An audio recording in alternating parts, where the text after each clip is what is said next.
Hello, and welcome to the Consistent Profits Podcast, brought to you by Inside Out Trading and Brian McAvoy, where the focus is on consistency. Because when you have the consistent part down, profits become easy. Hey, everybody, this is Brian McAvoy with another episode of the Consistent Profits Podcast. Today, I'm interviewing Troy Noonan, the backpack trader. Hey, Troy, thanks for being here today, man. Thanks for taking the time. Hey, my pleasure. Thanks for inviting me. Yeah, so Troy, he's been in the game for a bit. Got a little bit of a different shtick, and written a couple of cool books. So we're going to talk about that today. Let's go ahead and start off with how you got started in trading. What were you doing before trading? Yeah, that's a good question, because that's something that most people are faced with where they're at now, and maybe trading is a good thing for them to make some changes, reinvent themselves. Happened to me back in the early 90s. Actually, I was had my own business, was very busy, was in my late 20s, maybe, I was, I think, 29. And, maybe I was sleeping 3 hours a day. The business was killing me, working way harder than a job, right?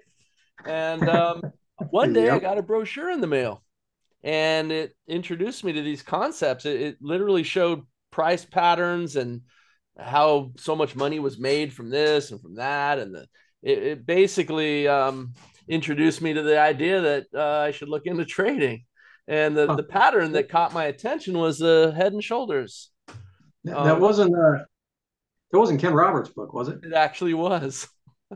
I probably owe him a thank you card, because it changed my life. Although I didn't subscribe to any of his stuff, but he had a great mail campaign. Got a lot of people into trading. Yeah, sure did. That was amazing, and that was before the internet. So as I was getting started, I had to get a discount broker when it was $50 round turn discount commissions. Yeah, that used to be discount. Yeah, Lynn Walduck. So you go back that far too, I guess, huh? Oh yeah, I started in the 90s. Yeah.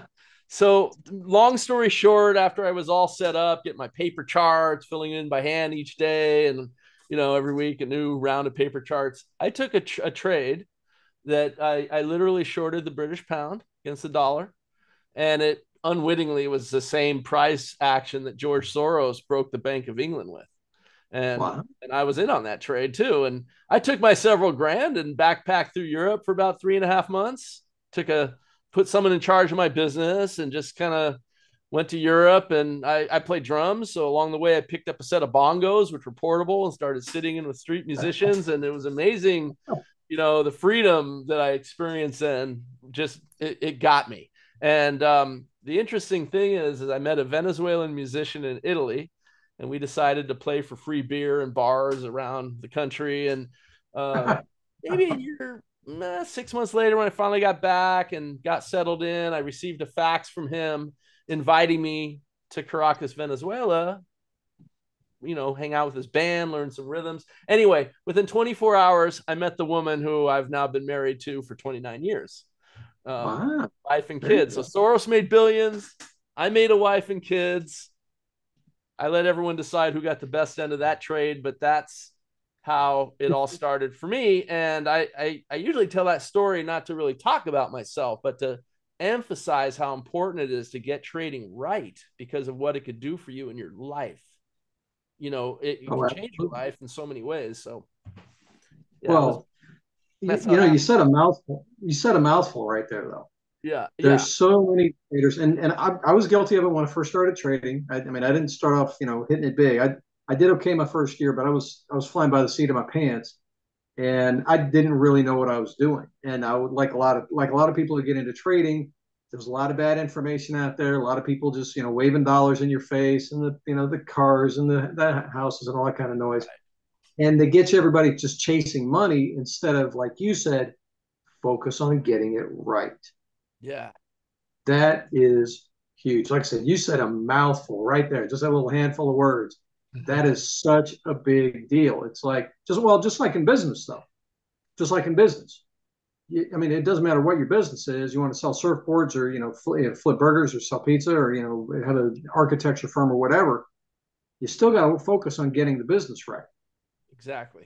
Or it's going to fail, or it's going to be full of heartache. Yeah. And so long as you focus on doing the things that you know you should do and developing yourself into the person that is good at that thing and capable and competent, that's when you can do all right. But as long as you're just chasing dollars, it's going to be rough. You got to get it right, and it starts with the person. Yeah, no, I totally agree. And a lot of times I'll tell that story and I'll even flip it and I'll say trading's too darn important to get wrong. So it's the same thing, but it emphasizes another point, another side to that point, because most people do get it wrong.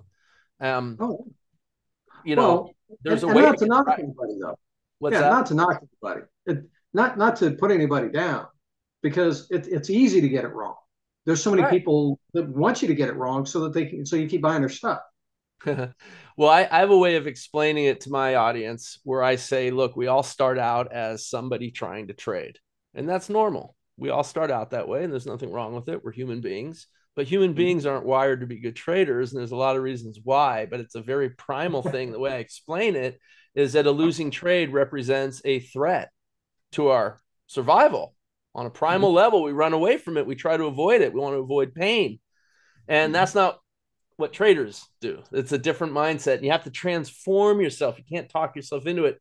So I have these steps that I take people through that's designed to transform someone from a person trying to trade into the CEO of their trading business. It's, you already compared it to a business, and I believe it's just like any other business, like what you said. We're 100% on the same page there. And there's a certain pathway or steps to take that you can transform yourself and become a CEO of your trading business, where instead of worrying about whether trade wins or loses, your job now is to implement a trade plan that you've worked hard at proving will make you money before you ever risk your money. And it's like one of Okay, the few businesses that you can do that in. I always true. call this the best business of the world for that reason. You can prove Oh it yeah. first. But then when I say most people don't do that, it's not, I'm not trying to put anyone down. It's really designed, it's just that we're all born as people, and people aren't born to be good traders. So you kind of have to go through a journey to recalibrate your internals and evolve into a successful trader. At least that's been my experience over the years working with tons of traders. I Oh yeah. hosted a live trade room for 18 years. I'm not sure if you knew that, but No, no, indeed. Well, now again, we're on the same page. Trading is a business, and you do need to evolve yourself into that kind of person. Um, I've been preaching the same thing for a long time, and I know the path that I generally take people on, or my perspective on the path that gets you there. What's the path that you generally view on, kind of a high level? What do you see as the path from somebody trying to trade to the CEO? What are the steps along the way on that path? yeah, that's a really great question. I have a whole mastermind program that focuses on exactly what that is. And I have a framework where you go from one step to the next, and you have to earn the rights of passage and own and take ownership of that step before you move to the next step. And I always tell people they have to judge themselves by what they know they need to do intellectually with how they think and feel. But most importantly, their actions have to be congruent with that. And most people think certain things, but then do other things instead. And that indicates where they're at in their evolution of becoming a good trader. And that's fine. Again, that's all normal too. It's a process. So I always start people on the very first step is about self-evaluation. You have Mhm. to come up with some answers. Like, when do you want to trade? When can you trade? When can you not trade? How much capital? How much experience? Personal things that's different for everybody. I mean, there's general categories that are the same, but the answer is always different. And then with process of elimination, you could kind of get rid of all the things you shouldn't trade and see what's remaining. What are the best choices? One of those decisions, I think the big one is, are you going to start first trying to learn how to day trade or swing trade? You could do both, but you really should focus on one first, I think, and Mhm. get good at it. Oh Then yeah. you can, add the other. And also, backpack trader style, the way I look at it, and this is another thing that I teach right away, is that trading should give you the kind of lifestyle you want. You shouldn't have to change your lifestyle to accommodate your trading. You need to figure out how to take trading to accommodate your lifestyle, because most people trade too much. and they overtrade, and they end up putting their personal needs in front of the needs of their trading as a result. It's not realistic for someone to think they can trade hours every day, Monday through Friday. Maybe they can do it at first when they're excited, but think, 3 months down the line, 6 months down the line, 6 years down the line. You don't want another job, do you? I mean, so backpack trader style is get in, get out, get done, trade as little as possible, let your money work with power of compounding, with a proven trade plan where you hit your goals, you're done for the day on a day trade plan. Sometimes we hit it in the very first trade. If you want to trade more, just duplicate that process. You can duplicate another trade plan. But for me, it's all about creating a trade plan and proving it through certain back testing steps, and then learning how to execute on it going forward. You should be able to do it without a mistake 25 times in a row, like a little musician trick. I learned that at a young age. If I want to learn a new rhythm, and I've been playing drums my whole life, right? It still feels like I'm learning how to walk again. I got to get the coordination between my hands and my feet, my brain. I have to be able to play the rhythm one time really slow. Finally, when I can, then I do it 2 times in a row slow. But when I can do it 25 times in a row in tempo without a single mistake, now it's a part of me. No one could ever take it away. It's like a reflex. And I want people's trading to be like that as it relates to them trading their trade plan that they've proven through, tools that I provide and steps to follow and definite techniques. It's not just, intangible ideas you shake your head yes to and move on. They're actual things you do physically. And as you go through that process, you face things that you want to face before you have your money at risk, because it came up today in a live training. I did a live training a couple hours ago, and one of my members brought this very topic up, and he was afraid of FOMO. He has a trade plan. He's been doing really well too, but he always sees all these trades that he could have taken, and he feels like he's missing out, and it's messing with his head. And so we had this very conversation here. Making money is not whether a trade wins or loses, because they're going to do that. They're going to win and they're going to lose, right? He's seeing the winning trades he missed out on, but is he also noticing all the losing trades that he avoided? He wasn't, and the thing is it's the results of your trade plan over time is what grows your account and makes you money, not whether a trade wins or loses, because we know trades are going to win and lose. The winning trade plan has losing trades, but it's the trade plan over time that's going to make you the money and satisfy your reason for trading in the first place. But people don't really teach that, and they don't teach in a way that people can actually follow along and use those techniques to actually achieve the success they want. So that's what I focus. You mentioned one thing, and it's really cool that you did, because like when my boys were young and they were in sports, my daughter too, and and when I was coaching, it's like you don't practice it until you get it right. You practice it until you don't get it wrong.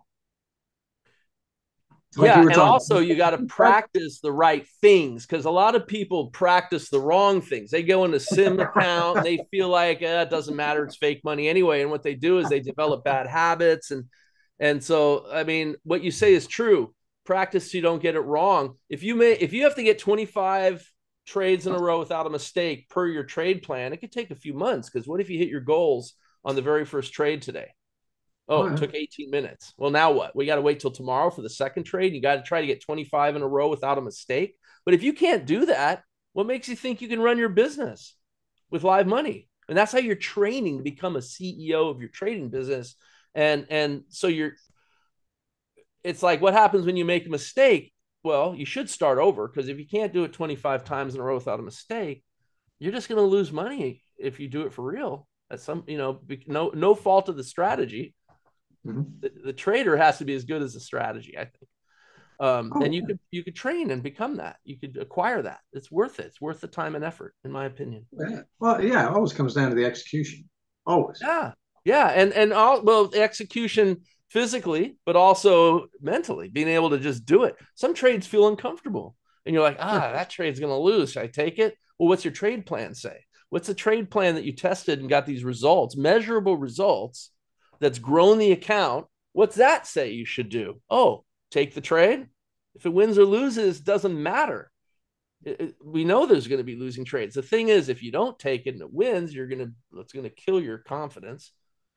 And if you do take and it loses, it's not your fault. You got to take the pressure off of yourself. Let the trade plan work its magic over time. The trade plans work in mysterious ways. Oh yeah. I have a lot of stories about how losing trades were actually a good thing because it led to another trade that the plan said you had to take and ended up becoming the mother of all winners. Versus if the Oh, first trade won, you would have missed out on that. So it's like oh you yeah. can't worry about it, in my opinion. Well, and the other thing, and this is from a psychological standpoint. I remember hearing this starting way like almost 20 years ago, and it's absolutely true. Is as far as being able to stick with your plan is when you hit a little bit of a drawdown, that's when it's most important to stick with your plan if it works. Yeah, Because if you stick with it, that's what's going to get you out of the drawdown. But if you right. go through the drawdown, you give up on the plan, you start messing with it, you're probably just going to continue the drawdown. Yeah, we call that chasing performance in my circle. Yep. People often wait until they see the best trades and they think it's safe to get in. Oh, the system's winning, and then they get in right at the end of the 3 steps forward. And now they're in the 1 step back, right when they've had more pain than they can handle. They throw the baby out with the bathwater, run for the exits, never to be seen from again.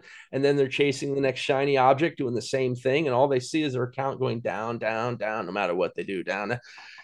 Because they're always on the wrong end of that curve.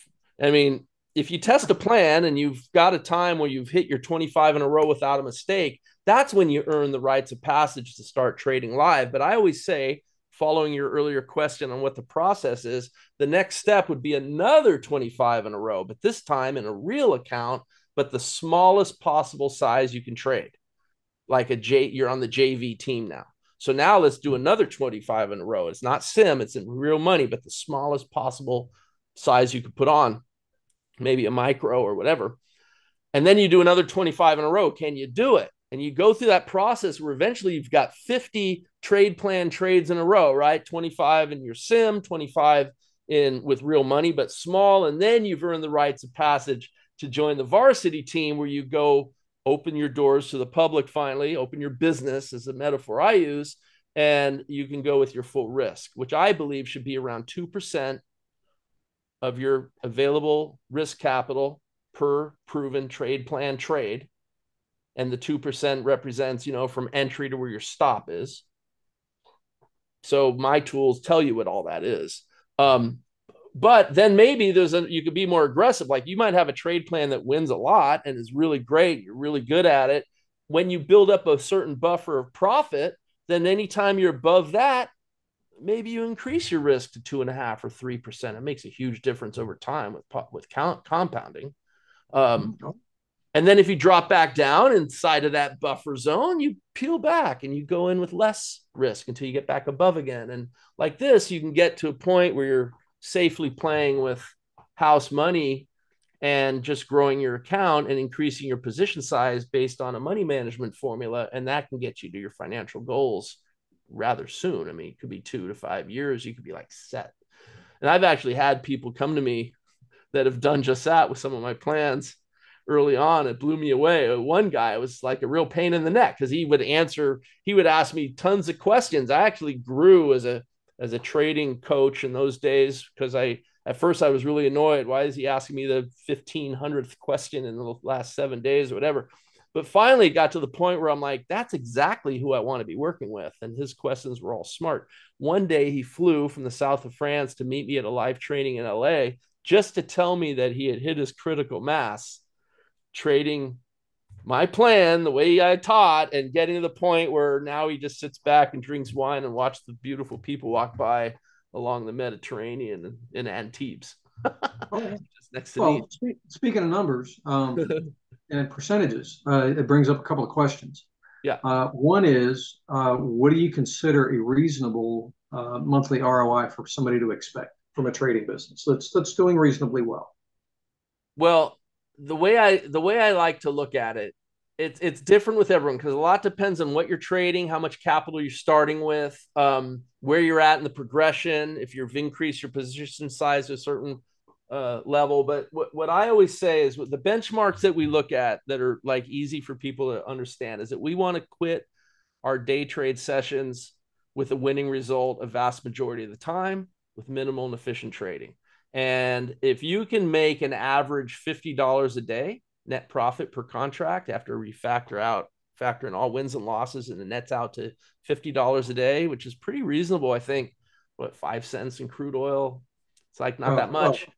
yeah, But I meant more in terms of like percentages, so that right, but it's let me finish this, and I'll tell you what I think. Um, you could turn a $50 average net profit per day into a $10,000 a month income as you compound your position. And if you start with a certain amount, you can do it within 24 months. $50 a day, not $50 a trade, $50 a day, average net profit. There's a money management formula. We teach that in a workshop. And that gets people really excited because $50 a day is pretty reasonable. $10,000 a month can be done with just that as you increase your position size, right? So you work on a trade plan where you can prove. And one of the things we're looking at is the average net profit per trade. We're looking at a profit factor that's 1.5 or better. We want to win our sessions. Like I said, if you can win or break even your sessions 80% of the time and only lose 20% or less of your sessions with minimal trading, I mean, that's a winning formula, right? That's 4 steps forward, 1 step back, kind of, just a big picture idea. So those are the types of things that I talk about when people ask me about ROIs, because it's so different with everyone, what you're trading, if you're swing trading, if you're day trading.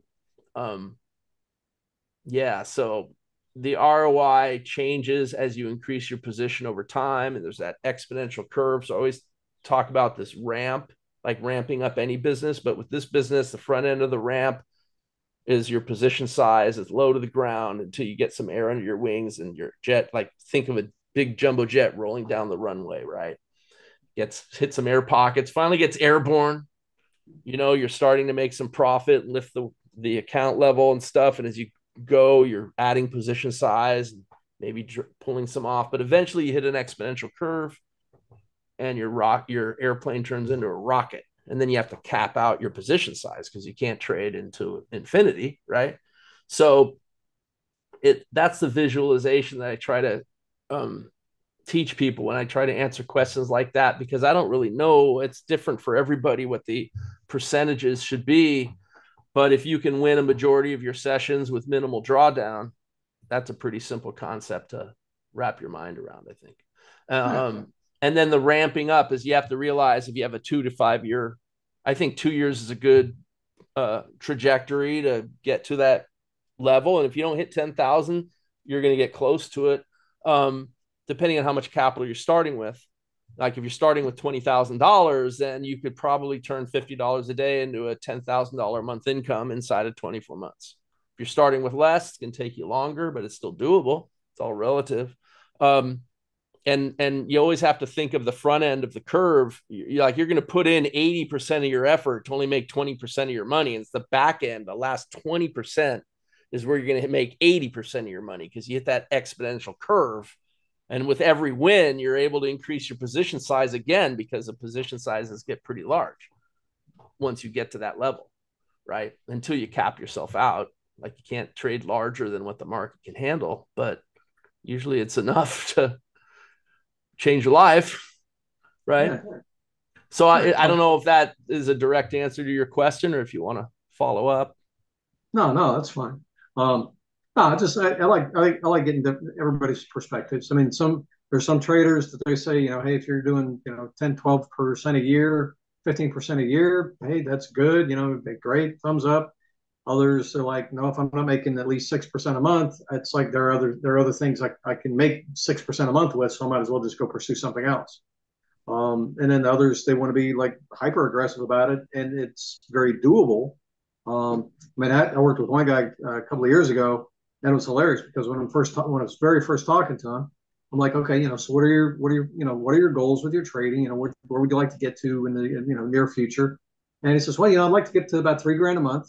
That I'd be happy with that. And I'm like, okay, so what size account are you starting with? And he goes, $5,000. I'm like, pretty aggressive, but let's look at the numbers and what you got in mind. And let's see if it's doable.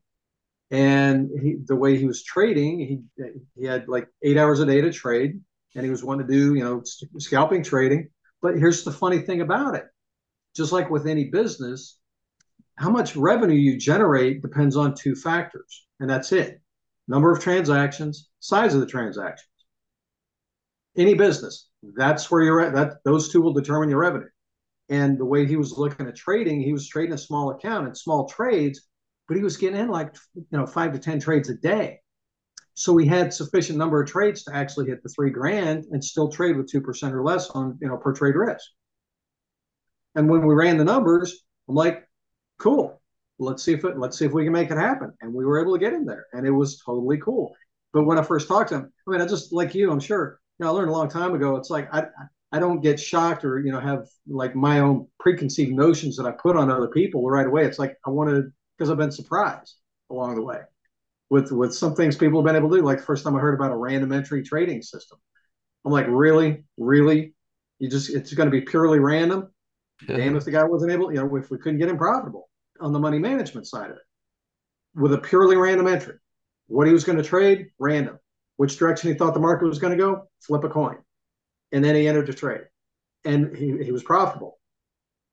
Totally cool. So, like I said, I've learned not to prejudge anything until I hear it out and think it through. Because it's like sometimes the stuff just plain works. Doesn't make sense on the front end, but you never know. So, yeah, so I like getting everybody's perspective. Well, and I agree, because I don't want my way of looking at the market to influence anyone else who's already succeeding with what they're doing. I mean, some people have a natural ability to trade and make money, and they don't know why, and no one knows why, but they're still able to do it. And they start learning techniques and other people's methods, and all of a sudden they start losing. And it's like, you don't want to mess with somebody who's, if you got something that's working, I mean, the whole reason to trade is to make money. It's not to follow dots on a chart or whatever. So I'm with you on that. I don't want to mess with someone else's ability that could be just natural. Some people they're just naturally good at trading. Oh, yeah.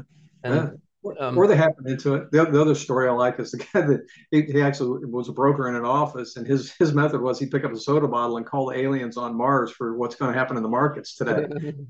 But he was successful because the reinforcement he got from the other brokers. It's like if the market was going the direction that he thought it would, they shut up because it's like the dude's right. We're not going to mess with him. But if he was wrong, they harassed the hell out of him, and he'd get out of those trades and cut him short. So they were just reinforcing like the most basic, let your winners run and cut your losers short. Almost like a squawk box approach, right? Like a squawk box. Yeah, it was hilarious. So, yeah. Well, now as far as you got a couple of books out, which are excellent. I've heard good things about them. I haven't read them myself, but I've heard good things about them. And now at the Backpack Trader, what all do you do there? Do you have like a community, courses? Bring me up to speed on what all you do with people who come to you for help. Yeah. So prior to Backpack Trader, I was with a company called NetPicks. We talked about this before we started. I was with them for 15 years. I hosted a live trade room for 15, well, for all those 15 years, actually, because I started a month later after I joined them. And that led me to creating some trading strategies. Over time, I've created a number of them, and they're used by thousands of traders worldwide right now. Now, are they primarily day trading strategies, swing trading strategies, mix of both? What do you got? Yeah, a mix of both. They're universal. They pretty much work on everything. And I've learned over the years a certain formula that I use, and it's able to dynamically adjust to market conditions. I have people writing me 12, 13 years later, they're still using the strategy. The same one that they got 13 years ago still works because it adjusts. It dances with the market is one of the terms I use. I talked about it in my 12 Powers to Successful Trading ebook, which I give away. By the way, on my homepage, you can go get a free copy of that if you want, backpacktrader.com. So anyway, so I've got strategies that people can get involved with the training program. They all have their own membership sites with all the training and everything, and they can learn how to use it. I used to, show them in a live trade room. I still have one of my students who can teach my stuff probably better than me now, running my trade room Tuesday, Wednesdays, and Thursdays. So people can still get in there and practice some of these strategies. But lately, over the last 2 years, I've kind of refocused on what I put most of my attention on, and that's my CEO Trader Mastermind. Because one of the things I've learned after talking with countless traders, and I know, Brian, you've probably had the same experience, is that there's only a small list of major categories, things that give traders problems that need to be solved in order for them to succeed. I think that when I've surveyed people, and I continually do this, everyone falls into one of these categories or more than one as to why trading is difficult for them. But every one of them solvable. And so I always, I decided that to focus on a mastermind where I help people transform, like we said earlier, from that person trying to trade to the point where they're running their trading like a business as a CEO of their trading business. And that's a different point of view. Now you're trading from above looking down, as opposed to being like, I talk about being in the trees running around. Every trade is a tree in your forest and you're trying to dodge falling trees. But if when you evolve into that CEO trader, you're like an eagle flying above your forest, and you could look down and say, hey, those trees are falling, but maybe a third of the trees in the forest, but I'm able to grow my forest 2/3 larger as a result. And so you operate from the higher point of view. It's a simple metaphor that makes a lot of sense to people, and it helps them focus on what they need to focus on to succeed. And that's trade plan, proving it, getting good at executing it, and learning how to acquire the belief in it. If you don't believe in your trade plan, you're going to fail no matter what. And if you don't have a trade plan, unless you're one of those rare people that just can trade successfully, most people can't, you're probably going to fail. So that's just what I've learned over the years with all the people I've worked with. Yeah, very cool. Yeah. Yeah, and you got some good perspectives, and appreciate you taking the time today to share them. It's been a fun conversation. And for everybody listening, if you like what Troy's what he's got to say, yeah, swing by backpacktrader.com and get his free ebook. Check him out. Don't just let this be another podcast where you're like, oh, that was fun, but then it passes and it doesn't do anything for you. If you need some help with your trading, this sounds like this might be helpful for you. Definitely, swing by his site and engage. And for everybody listening, also, I applaud you for taking time out of your day to learn and grow and gain some perspective and knowledge, useful knowledge as a trader, not just chasing strategies. You're focusing on yourself and developing into that trader that's going to be successful. So I applaud you for that. If you enjoy the podcast, make sure you subscribe and give us a like, share this with your friends. You got friends who trade, they'll like you even more if you can help them make their trading better. So and again, Troy, thanks again for doing this, man. I really appreciate it. Any final words of wisdom? Oh, let me thank you too, Brian. I appreciate you having me on. Words of wisdom: don't ever take a trade that's not part of a proven trade plan. And if you don't know how to prove it, you can learn how. There's steps, techniques. You should focus on that. You'll do better in the end. It's better to be patient. Don't let your enthusiasm push you faster than you should go, because trading could be dangerous too. It could change your life in a bad way. We don't want that. So, and the other thing is, anyone can get into a trade. Your random trader idea is interesting to me. The real trick is knowing when to get out of a trade. And so every trade should be planned from start to finish. You should know where your targets are, your exact entry, your stop, what your objective is, and that should fit into a bigger plan so that you can prove over time that will grow your account. So it's a formula that anyone can follow. But I would say make sure, the old adage, plan your trade your plan. And it's a cliche, but it's still words of wisdom. And that would be my last final advice to anyone. Very cool. Very cool. Well, again, thanks. And thanks everybody for showing up today. And I hope to see you on the next episode of the Consistent Profits Podcast. Cheers. Cheers. Thank you for joining us today on the Consistent Profits Podcast, brought to you by Inside Out Trading.